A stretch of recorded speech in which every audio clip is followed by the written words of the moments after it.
Welcome back, everyone. Today we're going to be talking about Bury My Heart at Wounded Knee by Dee Brown. This was released in 1970. It runs approximately 512 pages long. I believe mine is 470 pages. It just depends on your edition. But this is one of the most powerful books I've ever read, and one of the best books I've ever read on Native American history. So I can't wait to talk about it today with you guys. I'm going to run through a brief synopsis of what the book is about. Then I'll give you guys some films, some documentaries, and some additional literature to go along with it. But before we get into all of that, I want to give you guys a couple words on the author himself. Dee Brown was an American historian and novelist born in Louisiana. A former librarian at the University of Illinois, Brown devoted much of his career to uncovering the untold stories of the American West. His lifelong fascination with Native American history and culture began during his childhood in Arkansas, where he befriended members of the Osage tribe. His meticulous research and empathetic storytelling earned him widespread respect as a chronicle of Native American experiences. So yeah, there's a couple words on the author himself and a couple other books by him I'll quickly mention. None of these I've read myself, but I've heard great things about them. So if you guys want to check out the rest of Dee Brown's bibliography, you can go check these ones out. The first of which is Creek Mary's Blood from 1980, The Gentle Tamers, Women of the Old Wild West from 1958. There's Hear the Lonesome Whistle Blow, Railroads in the West from 1977. There's Wondrous Times on the Frontier from 1991, and Conspiracy of Knaves from 1949. So if you want to be a completionist and read everything that Dee Brown's read, I would go and check those books out after you've read Bury My Heart at Wounded Knee. So let's give a quick little summary of what this book is actually about. Dee Brown's Bury My Heart at Wounded Knee is a poignant and harrowing chronicle of the relentless displacement, oppression, and destruction of Native American tribes during the westward expansion of the United States from 1860 to 1890.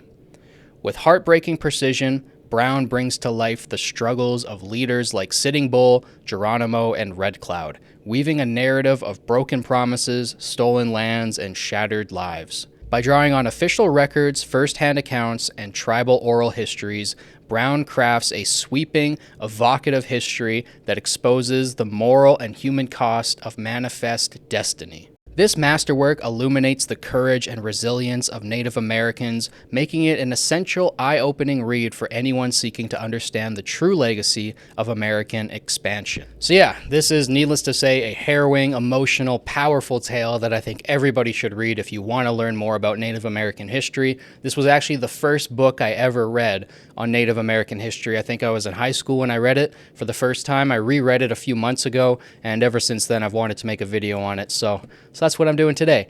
Here are a couple books that I would pair alongside with Bury My Heart at Wounded Knee if you want more of an expansive view on the history.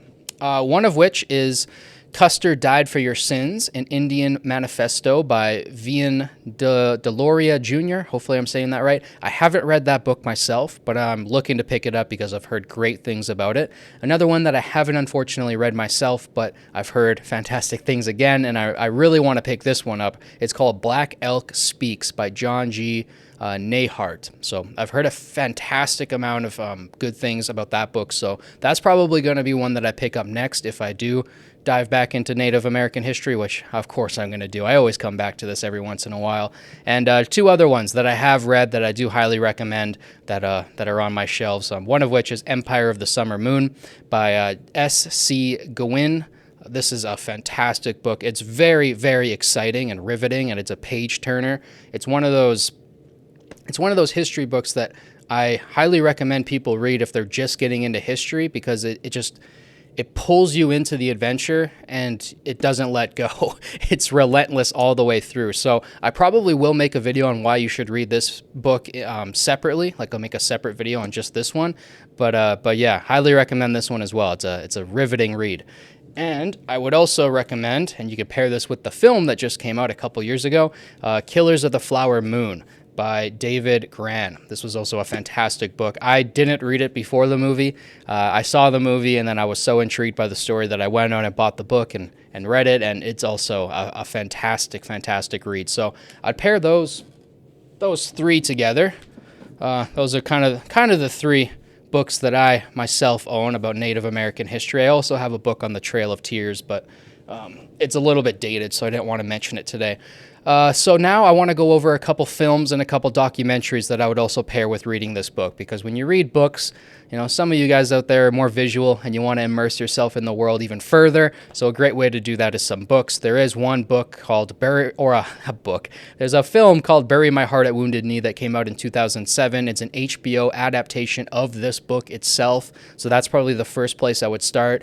After that, I highly recommend Dances with Wolves from 1990 with Kevin Costner. I believe that was his directorial debut, which is phenomenal because that film won like 8 Oscars or something like that. I highly recommend watching the director's cut or the extended cut. I know it's 4 hours. It's a very long watch, but just think of it as 2 movies. Just watch the first half, then watch the second half another day if you want to split it up like that. But I really think that the director's cut or the extended cut, I'm not sure what they call it, but that one is... They cut out a lot of stuff that I would have kept in. So Dances with Wolves is fantastic. It's one of the greatest movies of all time. I think it's Kevin Costner's maybe his best performance and definitely his best directorial performance.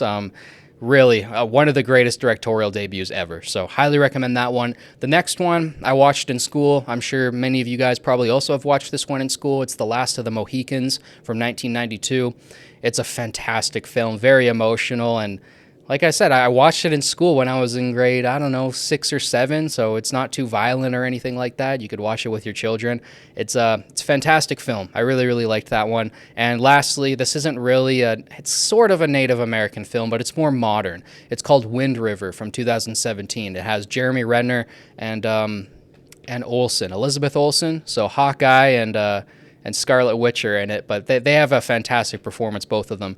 It's a very emotionally raw film. It cuts deep, that one. I think out of the 4 films that I just mentioned there, Wind River really slices deep. It's a powerful film, so I highly recommend that one.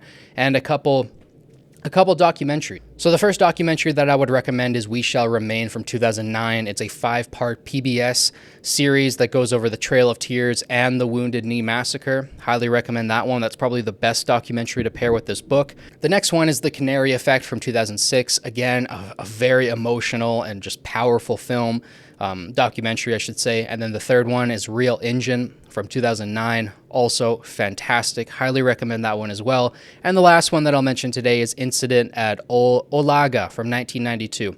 And this one I particularly like because it's narrated by Robert Redford, who's one of my favorite actors of all time. So I would match those 4 documentaries, those 4 films, and I think I mentioned about 4 books there. So hopefully that helps you guys get deeper into this world, deeper into the history, and connecting with Native American history, because it's an overlooked subject, to be honest. I wasn't really taught about Native American history in school. It's something that I kind of had to go out of my own way to do.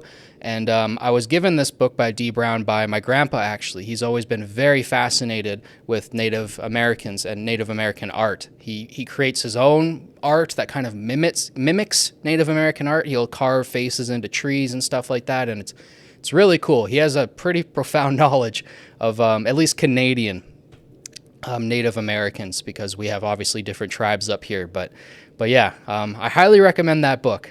Highly recommend it. And that's about all that I have for today, guys. If you guys have any questions about the book, or if you guys want further literature on this subject, definitely let me know down below in the comments and I can give you guys some more picks. If you guys have any suggestions on which book I should cover next in this series, definitely let me know down below. Don't forget to like, subscribe, share with your friends to help boost this channel and the algorithm. Thank you guys so much for watching. As always, it means the world to me. I'll catch you guys in the next one. Peace.